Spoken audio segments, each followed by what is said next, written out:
아침 목상에 오신 여러분들을 환영하고 축복합니다. 하나님께서 새로운 날을 허락하셨는데요. 새로운 날을 가면 새로운 은혜로 오늘 하루 우리 인생을 지킬 줄 믿습니다. 오늘은 백성에게 말하기를 허락하라 라는 제목을 가지고 사도행전 21장 37절부터 22장 11절까지 말씀을 함께 살펴보았으면 좋겠습니다. 우리 먼저 39절부터 40절까지 말씀을 같이 한번 읽어볼까요? 바울이 이르되 나는 유대인이라 소읍이 아닌 길리기아 다소시의 시민이니 청컨대 백성에게 말하기를 허락하라 하니 천부장이 허락하거늘 바울이 층대 위에 서서 백성에게 손짓하여 매우 조용히 한 후에 히브리 말로 말하니라. 네, 바울이 예루살렘에 도착하죠. 예루살렘에 도착했을 때 많은 예루살렘 교회 지도자들이 염려를 합니다. 바울이 율법을 무시하고 어겼다. 율법을 지키지 말라고 가르쳤다. 라는 혐의로 오해하고 있고 비방하고 있다고. 그래서 이 사실을 아님을 보여주기 위해서 바울이 결례를 행하게 됩니다. 그럼에도 이런 배려에도 불구하고 끊임없이 유대인들이 바울을 비방하고 심지어 어떻게 하려면 죽이려고 해요. 그러자 이 예루살렘 지역의 치안을 담당했던 천부장이 바울을 보호하게 됩니다. 바울을 지키게 돼. 그러자 바울을 이렇게 보호해서 바울을 데려가고 있는데 바울이 천부장에게 요구합니다. 뭐라고 이야기하냐면 내가 백성에게 말하길 원한다. 여러분 생각해 보세요. 오늘 본문에서 우리는 그냥 바울이 백성에게 말하길 원했구나 이렇게 생각이 쉬운데 여러분 누군가가 여러분들 죽이려고 한다고 생각해 보세요. 그럼 여러분 생각에서는 어때요? 아, 빨리 이 상황을 모면해야지. 빨리 여기를 회피해야지. 빨리 목숨을 구해야지 이런 생각이 먼저 들잖아요. 바울도 사람들이 막 죽이려고 하는 거야, 자기. 그런데 거기에서 뭘 하는 거예요? 내가 이 백성에게 말하길 원한다 라고 이야기를 해요. 그럼 왜 말하길 원했을까요? 바로 복음을 증거하기 원해서 그래요. 그들의 영혼을 불쌍히 여기고 그들에게 뭘 하기 위해서? 복음을 전하기 위해서 말하기를 요구한다라고 말한 거죠. 그러자 천부장이 허락해요. 그래, 그럼 너가 한번 말해라. 그럼 어떤 이야기를 했을까요? 우리 6절부터 9절까지 말씀 같이 한번 읽어볼까요? 가는 중 다메섹에 가까이 갔을 때에 오정쯤 되어 호련히 하늘로부터 큰 빛이 나를 둘러 비침에 내가 땅에 엎드려져 들으니 소리 있어 이르되 사울아 사울아 내가 왜 나를 박해하느냐 하시거늘 내가 대답하되 주님 누구시니이까 하니 이르시되 나는 내가 박해하는 나사렛 예수라 하시더라. 나와 함께 있는 사람들이 빛은 보면서도 나에게 말씀하시는 이의 소리는 듣지 못하더라. 네. 바울이 그 당시 유대인들을 이야기하면서 무슨 얘기를 하냐면 자신이 어떻게 예수님을 만났는지, 예수님을 어떻게 만나고 자신의 인생에 예수님께서 어떻게 찾아오고 내 인생이 어떻게 하나님이 주시는 은혜를 맛보고 내가 어떻게 변화되었는지에 대해서 요즘 말로 하면 간증을 하는 거예요. 간증. 사실 우리가 그런 경우들이 있어요. 전도합시다. 전도하자. 그럼 많은 사람들이 그래요. 저는 목사님 기독교에 대해서 저도 아는 것이 없고요. 저도 어떤 말로 전도해야 될지 몰라서 못하겠어요. 이런 얘기를 해요. 그런데 전도라는 게 사실 복음이라는 게 정말 별게 없어요. 아니 별게 없는 게 아니라 정말 중요한 게 있어요. 그건 뭐예요? 간증이에요. 간증. 바울도 이 흉악한 유대인들에게 뭐래요? 자신의 이야기를 하잖아요. 내가 어떻게 예수님을 만났고 예수님이 내 인생에 어떤 의미가 되어주셨고 예수님에게 받은 은혜는 뭐였고 그로 인해서 내가 어떤 변화가 일어나는지 이런 것들을 우리가 증거만 할 수 있다면 이런 것들을 말할 수만 있다면 뭐예요? 우리는 충분히 뭘 하고 있는 거예요? 전도자가 될 수 있는 거예요. 그래서 우리가 전도를 할 때 복음을 증거할 때 대단한 지식이 필요한 게 아니에요. 우리가 정말 예수님을 만났던 그 이야기를 하면 되는 거예요. 요즘 뭐 그런 이야기 많이 하더라고요. 요즘 젊은 주일학교 교육자들과 이야기를 나누다 보면 그런 얘기를 해요. 사실 뭐 다음 세대가 점점 이제 복음을 안 믿고 예수님을 안 믿고 다음 세대가 점점 하나님 앞에서 멀어져서 걱정이다 이런 얘기를 많이 합니다. 그런데 다음 세대를 걱정할 게 아니에요. 다음 세대가 왜 하나님으로부터 멀어집니까? 우리 세대가 멀어져서 그런 거예요. 우리의 삶의 모습을 그들이 보고 신앙을 배우는 거예요. 정말 우리가 예수님을 어떻게 만나고 예수님과 어떻게 동행하는 삶을 살려고 노력하는 모습들이 자연스럽게 그들에게 전해지고 있는 거예요. 바울은 대단한 말로 물론 바울이 구약 성경을 풀어서 설명하면서 복음의 비밀을 설명해 줄 때도 많습니다. 근데 바울이 복음을 전할 때 보면 주로 썼던 게 뭐냐면 간증이. 주로 썼던 게 뭐냐면 내가 어떻게 하나님을 만났고 하나님에게 받은 은혜가 뭐이고 하나님이 나를 어떻게 변화시켰는지에 대해서 이야기하는 거예요. 따라서 우리도 이런 것들 이야기할 수 있어야 돼. 정말 내가 하나님 앞에 받은 은혜. 그래서 자녀들에게나 우리가 다락방 식구들 누구에게라도 오늘 말씀 이렇게 읽었는데 이 말씀 참 내게 은혜가 됐어.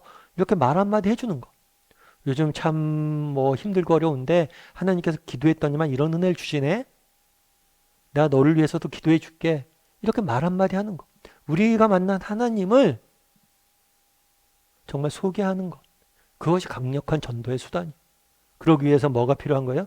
우리가 만난 하나님이 있어야 되는 거겠죠. 예전에 옥하는 목사님께서 한번 말씀하셨던 이야기예요. 옥 목사님이 이제 사랑의 교회 이제 사역하실 때 이제 사랑의 교회 성도님 분 중에 한 분이 계셨어요. 이분이 일본 주재원으로 이렇게 파견을 가게 됐습니다. 일본 주재원으로 파견을 가게 됐는데 일본 집 같은 경우에는 집에 이제 조그마한 연못이 하나씩 있나 봐요. 그런데 어린 아이들이 있었는데 어린 아이가 이 연못에서 마당에서 뛰어내리다가 연못에 빠졌어요. 그런데 늦게 발견됐어요. 그래서 아이가 어떻게 된다면 거의 식물인간 상태가 된 거예요. 부모 입장에서 어때요? 정말 하늘의 날벼락을 맞은 거죠. 그렇다고 아들이 쉽게 회복되는 게 아니에요. 수년 동안 누워있는가 그렇게. 얼마나 이렇게 황당한 일입니까? 말도 안 되는 일이죠. 그런데 그 집사님이 그 옥 목사님한테 편지를 보냈대요. 편지를 보냈는데 그 편지 내용에 보면 그런 내용이 있더라고요. 정말 겉에서 보면 말도 안 되는 그런 상황인데 참 이렇게 아이들을 옆에서 간호하면서 기도하고 말씀 보고 찬양할 때는 또 하나님이 주시는 은혜가 있다. 그 은혜로 하루하루 살아갑니다. 라고 이렇게 편지를 써서 보냈더래요. 그러면서 또 한 가지 하나 일화를 보냈는데 뭐냐면 자기 옆에 일본 여자가 있었대요. 그래서 자기가 이제 전도하려고 너무 애를 썼대. 근데 잘 안 됐대요. 근데 어느 날 갑자기 이 여자가 자기한테 와서 자기 교회 좀 데려가 달라고. 근데 왜 교회 갑자기 가자고 그러냐고 그랬더니만 이 집 사정을 알잖아요. 내가 만약에 우리 아들이 그렇게 물에 빠져서 그런 상황이 되면 정말 정말 미쳐서 거의 제정신이 아니었을 텐데 너무 담대하게 그 어려움들 이겨내는 모습을 보면서 야, 저 사람 어떻게 저렇게 이겨낼 수 있을까 고민하다가 아, 맞아. 믿는 사람이라고 그랬지. 그래서 내가 정말 믿음이 궁금해져서 정말 교회에 나오기로 했다. 여러분 정말 결국에 우리가 세상에 보여줄 건 뭐냐면 내가 만난 예수님, 내가 예수님에게 받은 은혜고 예수님이 내 삶 가운데 어떻게 일했느냐 이걸 세상에 보여주는 것보다 더 큰 정말 복음 정도의 방편은 없습니다. 거기 위해서 우리가 먼저 예수님을 만나서 은혜를 받아야 돼. 먼저 변화되어야 돼. 그리고 그것들을 증거하면 됩니다. 오늘은 바울이 어떻게 유대인들을 전도했는지에 대해서 증거했는지에 대해서 살펴봤어요. 오늘 우리 그냥 그랬으면 좋겠어요. 오늘 하루는 정말 여러분 주변에 있는 사람처럼 믿는 사람이 됐건 믿지 않는 사람이 됐건 가족이 됐건 누구가 이건 간에 정말 우리가 만난 예수님에 대해서 전할 수 있는 시간이 되었으면 좋겠어요. 짧게라도 아까 얘기했던 것처럼 오늘 이 말씀을 봤는데 이게 참 내게 이미 은혜가 됐어, 힘이 됐어. 예수님 덕분에 내가 이런 은혜를 받았어. 이렇게 잠깐이라도 전하는 것도 문자로 전하는 것도 말씀 한 구절을 전해주는 것도 귀한 전도의 수단이니까 오늘은 정말 단 한 사람이라도 정말 내가 만난 예수님에 대해서 증거할 줄 아는 오늘 하루가 되기를 주님의 이름으로 소원합니다.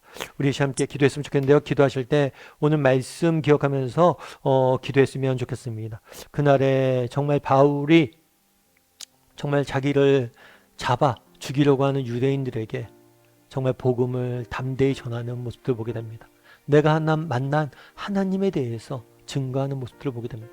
우리도 정말 세상 속에서 그렇게 바울처럼 우리가 만난 하나님을 증거할 수 있는 사람들이 되게 해달라고 기도했으면 좋겠습니다. 정말 이렇게 증거하기 위해선 먼저 우리가 하나님이 주시는 은혜를 맛봐야 되겠습니다. 오늘 하루 하나님이 주시는 은혜를 저도 맛보길 원합니다. 말씀을 통해서 기도를 통해서 삶 가운데 은혜를 베풀어 달라고 그리고 내가 받은 은혜를 세상에 증거하는 사람이 되게 해달라고 그래서 오늘은 단 한 사람에게라도 내가 받은 하나님의 은혜에 대해서 전하는 하루가 되게 해달라고 이 시간 목소리로 같이 기도하도록 하겠습니다. 같이 기도하시겠습니다.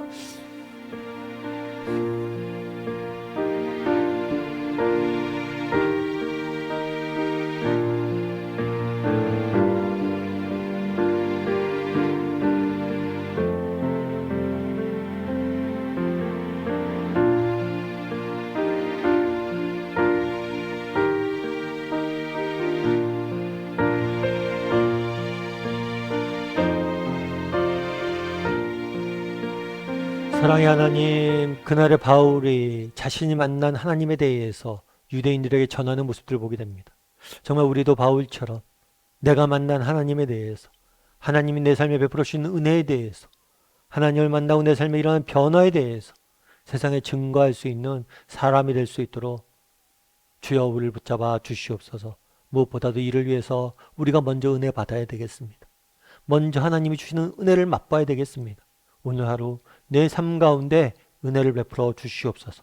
말씀 가운데, 기도 가운데, 삶 가운데 하나님이 주시는 은혜를 맛보고 그 은혜를 세상에 전할 줄 아는 우리 모든 정말 다음의 식구들이 그리스도인들이 될 수 있도록 주여 붙잡아 주시옵소서.